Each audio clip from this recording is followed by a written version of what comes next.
స్వాధ్యాయ ప్రియులకు, జ్ఞాన స్వరూపులకు అనిత నమస్కరిస్తూ 50వ రోజు. నిజంగా నేను ఇప్పటికీ 153వ బుక్ ఆడియో చేస్తూ ఉన్నాను. రమణి గారిది మరో మలుపు 152వ పుస్తకం.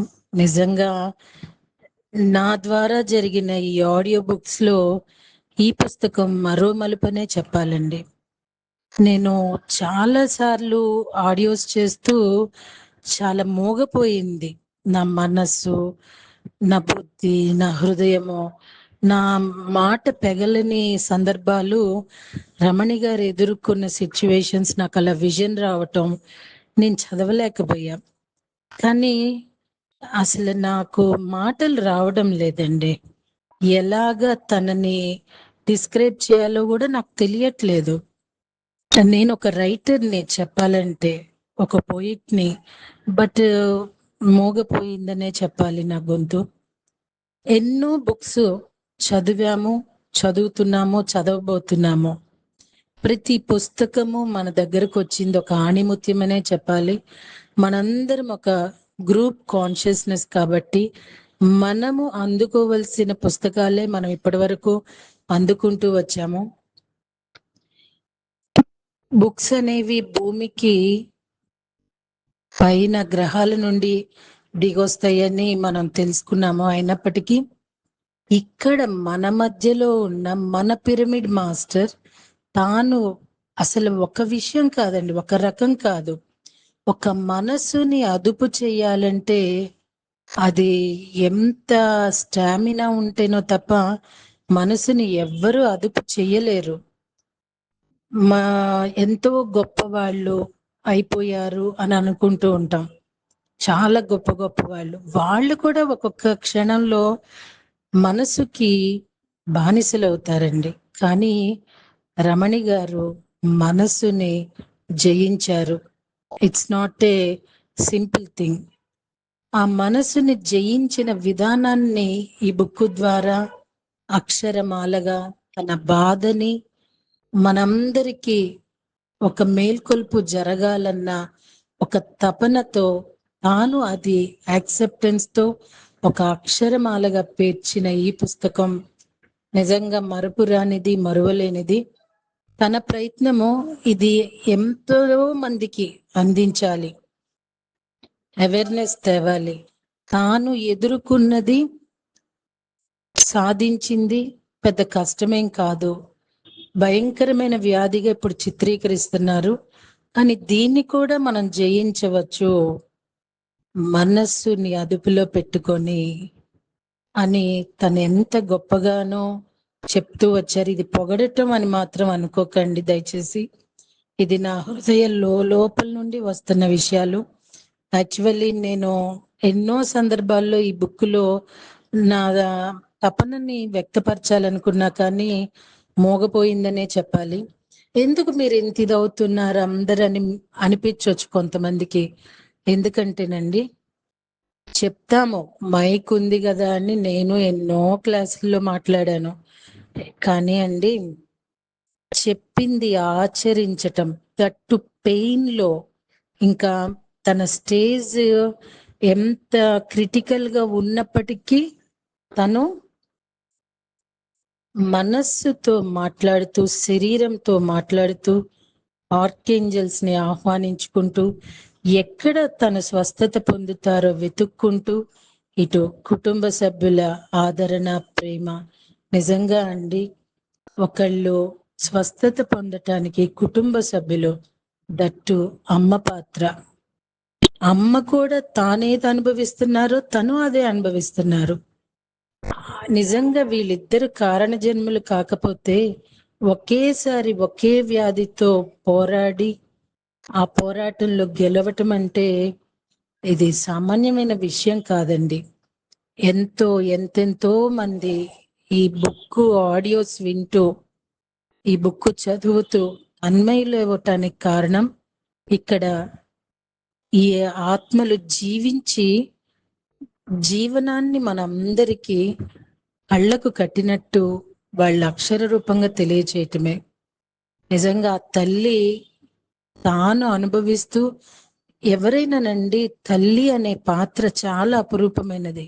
ఎందుకంటే నా కన్న తల్లి ఒక 2 months క్రితమే తను వెళ్ళిపోయారు.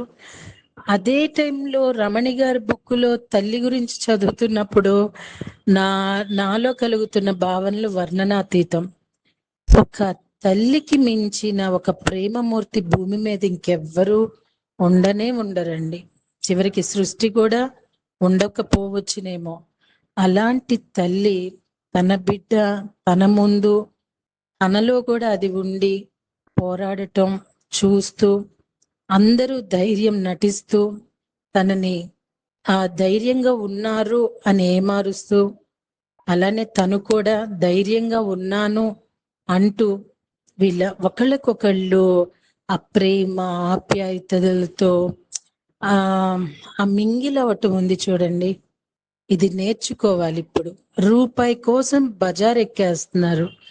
ఒక తోడబుట్టిన వాళ్ళంటే ఏంటి, అమ్మ నాన్న తర్వాత తోడుగా ఉండే వాళ్ళే తోడబుట్టిన వాళ్ళని మరి అరుణ గారు, మన భారతి గారు, తన బిడ్డలు, తన హస్బెండ్ ఎంత గొప్పగా అండి.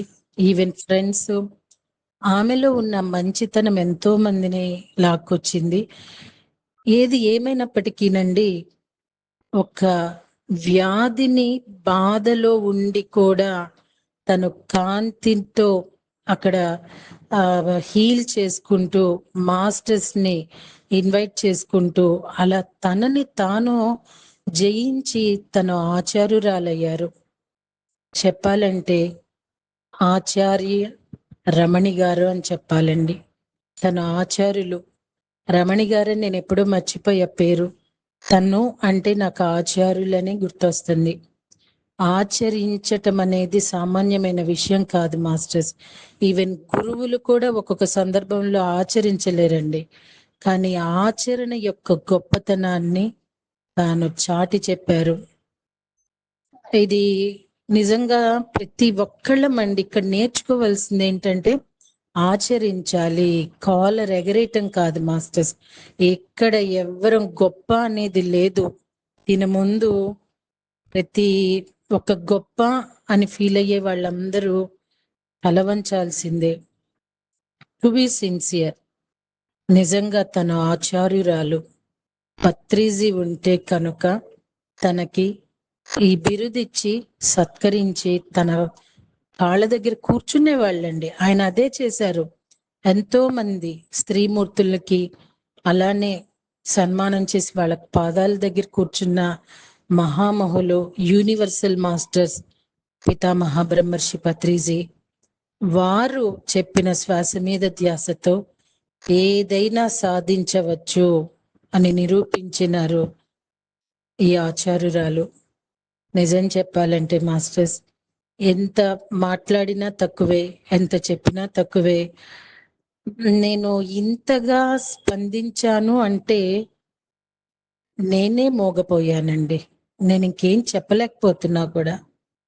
ఇది ఈ పుస్తకము మీరు ఆడియో చెయ్యండి, నేను బుక్ పంపిస్తున్నానంటే నేను ఏమీ మామూలుగా అనిపించింది. కానీ బుక్ పూర్తయినాక నాకు అనిపించిందండి, నిజంగా ఇది నా సుకృతం కాబట్టి నేను చేయగలిగాను. ఇంకా నా వాయిస్ అని, ఆ చదివే విధానం అని, ఇదంతా కూడానండి కేవలం నేను ఒక టూల్ని మాత్రమే. ఈ క్రియేటరు, ఈ క్రియేషను ఆ క్రియేటర్దేనండి. ఆ క్రియేటర్కి నేను కూడా థ్యాంక్స్ చెప్పుకుంటున్నాను. ఎనీహో రమణి గారు, అమ్మ అరుణ గారు, భారతి గారు, everybody of your family members అండి. ముఖ్యంగా మీ హస్బెండ్, పాప, బాబు, ఇంకా అన్నయ్య, వదిన అందరూనండి. ఒక కుటుంబం అంటే ఇలాంటి సమయంలో ఒక్కొక్క పోల్ లాగా నిలబడి చేనే ఎంతటి దాన్నైనా జయించొచ్చని అందరూ నిరూపించారు. హ్యాట్స్ ఆఫ్ అండి.